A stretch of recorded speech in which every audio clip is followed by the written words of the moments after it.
nous allons dérouler la reprise de dressage. Pourquoi on fait une reprise de dressage? Déjà pour la discipline du dressage, mais aussi parce que c'est une manière d'éduquer son cheval. La reprise est difficile, donc beaucoup de chevaux sont tentés d'aller dehors. Et donc, comme les chevaux veulent aller à l'extérieur, eh ben, on a souvent des départs au galop à faux. Donc ça piège beaucoup les chevaux. Et ensuite, autre difficulté de la reprise, c'est de faire toute une longueur au galop suivie d'un cercle. Donc ça, c'est pas du tout pédagogique pour les chevaux. Il aurait fallu faire un départ au galop en début de cercle pour inciter les chevaux à partir au galop et à la fin du cercle, après faire la ligne droite. Comme je suis en concours, en simulation de concours, j'ai pas le droit de recommencer ma figure. Si je repasse au trot avant la lettre C, eh ben, tant pis, je finis mon cercle jusqu'en C. Je refais pas un départ au galop avant la lettre C.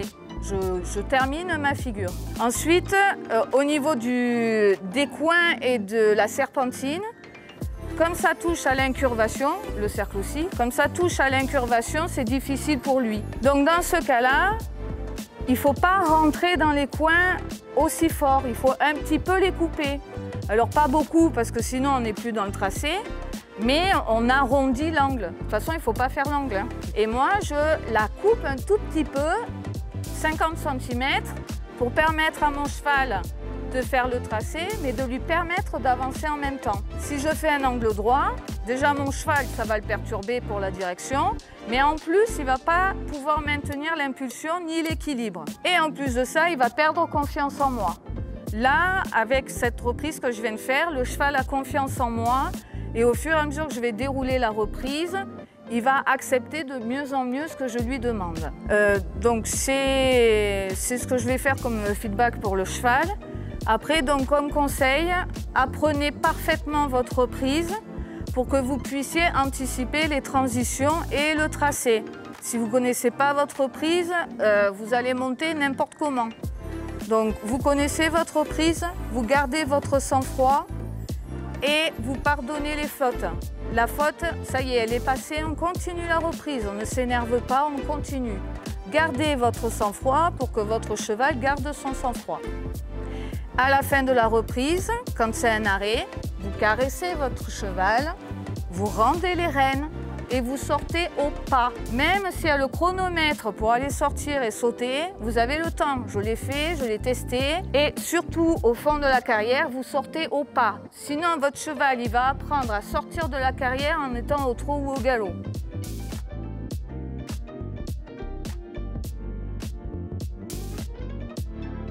Mais c'est pas grave. Donc, comme j'ai fini, je vais lui donner un morceau de carotte. Et ensuite, dans une reprise, surtout avec des chevaux comme les nôtres qui sont raides, c'est des pur sang, c'est pas des selles français. Il faut prendre son temps. Donc, là-bas, galop à droite, il n'est pas parti à la lettre A.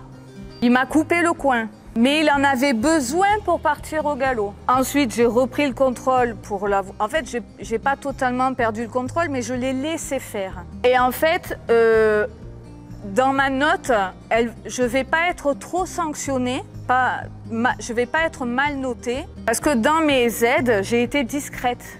Et comme je me suis pas énervée, on me donnera toujours une meilleure note comparée à quelqu'un qui bouge. Du coup, quand il y a des transitions, je les prépare avant la lettre. Donc, ce qu'on fera la prochaine fois, on travaillera la reprise en salle pour donner les points de repère. Et après, on le fera à cheval. Et même s'il y a le chronomètre le jour du BRT, parce qu'il chronomètre du moment où tu commences ton dressage et après, il faut aller sauter. Il n'y a pas besoin de partir au galop de la carrière de dressage, hein, on a le temps. Parce que si dès l'arrêt, ils repartent au galop, ben, le cheval après, il ne reste pas dans l'arrêt. À l'arrêt final, si dès qu'il salue, ils partent au galop, ben, le cheval, il n'apprendra pas à rester arrêté. Alors, je viens de dérouler la reprise avec Noga. Donc, comme Ruby, c'est sa première reprise de dressage et ça a été un petit peu plus difficile que Ruby. Et l'inconvénient après avec Noga, c'est qu'il a l'instinct grégaire très prononcé et donc rester tout seul au travail le panique un peu. Là, on est dans un endroit fermé et avec du passage dehors, donc il est vraiment très inquiet pour ça.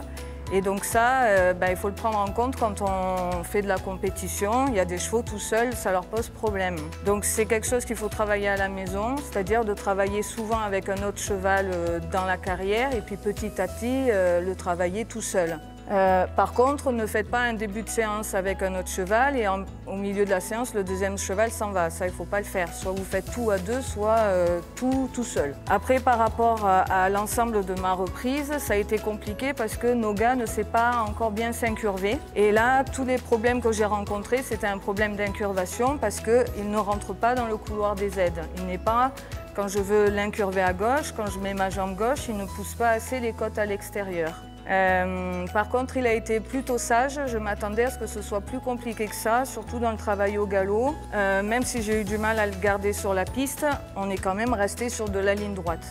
Donc, il y a eu beaucoup d'imperfections, mais il y a eu beaucoup de choses positives parce que c'était sa première reprise et c'est la première fois qu'il est dans un carré de dressage avec l'hélice et les lettres. Donc, tout ça, ça fait beaucoup de nouveau et il s'est plutôt très bien comporté. Donc, je ne le sanctionne pas quand il ne m'écoute pas, juste je renforce ma jambe, je fais des petits appels de langue discrètement, je lui parle pour qu'il garde un bon souvenir. Comme ça, la prochaine fois, quand on reviendra, il ne sera pas paniqué, il aura gardé en mémoire que la carrière de dressage, bon, on me demande un petit effort, mais c'est pas, on y survit, quoi, c'est pas horrible. Donc voilà, il faut prendre en compte l'émotionnel du cheval, son niveau d'évolution, son âge et depuis combien de temps il est réformé. Et ensuite, il faut prendre aussi en compte vos conditions de travail. Si vous n'avez jamais de carrière de dressage pour vous entraîner, eh bien, le jour de la compétition, ça va être carnage, ça va être n'importe quoi parce que vous n'avez pas pris l'habitude. Donc moi, ce que je vous propose, c'est s'il y a des centres équestres, des écuries, s'il y a des écuries qui ont l'espace, le terrain et le matériel, demandez l'autorisation à louer le terrain et venez vous entraîner le plus souvent possible dans des carrières de dressage pour conditionner votre cheval à rester dans le carré, à ne pas avoir peur de la lisse, pas avoir peur des lettres, de l'environnement extérieur. Donc mieux vous vous entraînez et mieux sera la compétition.